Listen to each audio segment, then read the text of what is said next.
Well, it's an anniversary of when we spoke to you for the very first time when Soyouf won the Secretariat Stakes. Hopefully we can have the same good fortune as we start off in the first of the afternoon with an unraced Fragrant Mist, daughter of Captain Al, and Sahira with Callan Murray and Pumi Majorca.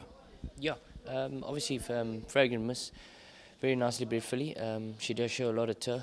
Yes, I mean, her work's pretty decent, you know. We've had enough work with her and she's doing well. So her coat looks good. I'm happy with that. So I'm expecting a nice forward run from her. As far as the other fillies concerned? Yeah, Sahira. First up she ran quite a decent race. I thought last time was a little bit disappointing. You know, she did have a wide draw to overcome. Maybe we can put a line through that run. Obviously, we just look for her to improve from a second start. Okay, well, we've got to throw a bit of humour in here because some people are afraid of the dark. They phone Ghostbusters. If I'm afraid of a form line, I phone Matthee Stevens, see if I can get some light on the subject. And he confirms that Excalibur's returns, performances have been very, very progressive. Feasible mark. Obviously, the pace could be a worry, but you've got Sultry in the race as well, and she's dropped significantly in the ratings. So it looks like you've got a very strong hand there. Yeah, I'd like to start with Sultry. Yeah, she has dropped. I think she's dropped about 10 pounds in the ratings. I thought maybe she can be off a competitive mark, you know, on Saturday. Yeah, her work's been pretty good. She had a bit of a layoff, had a comeback run. I expected to improve from her last start. Excalibur's return. She's in a good space at the moment, doing very nicely. I thought she has improved from her maiden win. She has been improving all the while, so a very progressive type of filly.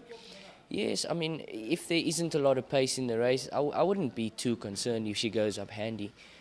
Also, I mean, 1800 with a long running, you know, it's upper alley. So I do expect her to run well there.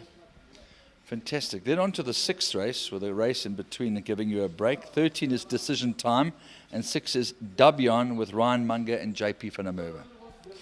Yes, Dabian, I thought he was quite impressive in his first start. I do feel that he's certainly improved. He's certainly improved from that run. Look, he's thrown in the deep end there with the draw. You know, it's not going to be easy, but you know, it's sort of. I think 1400 being it on the bend sort of helps him. You know, same case with Decision Time. He's also improved quite a bit from his maiden win. They're two nice horses. They're improving. They're showing us very good work. You know, I wouldn't be surprised if they're both in the finish. You know. And it's actually remiss of me not to have mentioned Jared Penny's mount, Kings County's in the same race. Yes, I thought Kings County's post-maiden run was actually quite decent. I mean, 4 lengths off Al Shiba. Al Shiba is he's not a bad sort in himself. From a good draw with Jared on, you know, he's got a lot of gate speed. He can be up handy. So I think if Jared rides him correctly, you know, he could be in the money there as well. Okay, then on to the 7th, where you've got number 10, Grab the Gavel, Callan Murray, and number 3, Let's Twist with Randall Simons. Yes, Let's Twist, coming off a bit of a break. I can't complain about her work at the moment. She's been doing quite well. She's had plenty of work, so I wouldn't be too perturbed about the break in her fitness. So look, I had a look at the field in detail, and I thought maybe, you know, Angelic, Mr. Peter's horse, she's got good form there. You know, she's racing fit. You know, might just find us out, but you know, we'll be giving our best with Let's Twist there. She's in a good space at the moment, and I hope she does run well. Grab the Gavel, yeah. Obviously, she was slightly disappointing first time out. Look, I think she's got scope to improve. I don't see why she can't. She has improved in her work, which obviously does show me that she should improve in a second start. Lovely. And then on to the 8th race, where we've got a filly that Michael trained, the mother, Maple Syrup with Callan Murray. She's number 4. Yeah. Look, I think a filly with a lot of ability. She was quite gutsy in her first win. You know, the filly joined her in the last 200 or so, and she fought her off, which was very nice. She's probably crying out for a bit further, which will suit her. You know, she races off a nice rating there.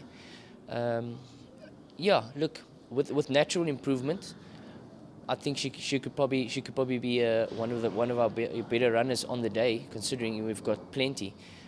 But I do feel that she's got a lot of ability, and if she does bring her work to the course, she'd be right there in the finish. Lovely. And then to put the lid on the day, you've got horse number 4, Awafi, with Ryan Munga. And On a Mission, who Matthew Stevens made his value bet on the card when she beat her stable companion. That form didn't work out, but we know why. And it's a case of whether the handicappers caught up with her or not. Yeah, it's true. Look, obviously, I feel the last run of On a Mission was obviously just a little bit out of her depth. She's back to, she won over 1200 on the inside track, back to 1160 down the straight. Probably does suit her. She enjoys the blinkers, and the 1160 trip would be ideal for her. Look, also filly that shows us, she's got a big heart. She tries, and she always gives her her best. And then Awafi, yeah, sometimes she gets a bit lost in her races. She sort of ran on very nicely last time over the 1160. Now we've put blinkers on her. So it works very good in the blinkers. So, well, if you want to ask me for my preference, I'd probably tend to lean towards Awafi with the blinkers on, or for nice weight. So yeah, but I'm expecting obviously decent runs from both of them.